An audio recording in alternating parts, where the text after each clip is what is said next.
اتلس کاله کېږي چې په دغه برخه کې الحمدلله د خدمت ګزاري ویاړ لرم نو دا ډېر د شکر ځای دی. نو د غونې خو به مې لاس پر اشپزۍ باندې څرخ بیا د امام ګل استاد شاګردم یم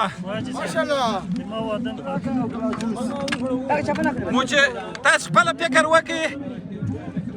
چې د امام ګل استاد شاګرد ونه تکړه دی نو خپل امام ګل استاد به څنګه وي ماشاءالله ورځ اچوره کې مسلکي ده مسله افسه ښه سم ده ښه سم ماشاءالله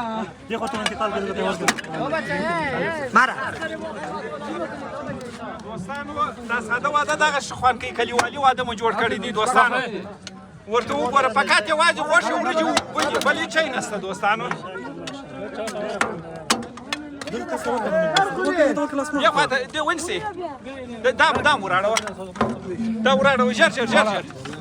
ژر دوستانو مجردانو الله سبحانه وتعالی مو باید خلاص کړه خپل ویلو ته ورسېږي چې زه هم دار څه ستاسو په واده کې خدمت وکړم امین امین امین مجرد امین هو ہے مجرد امین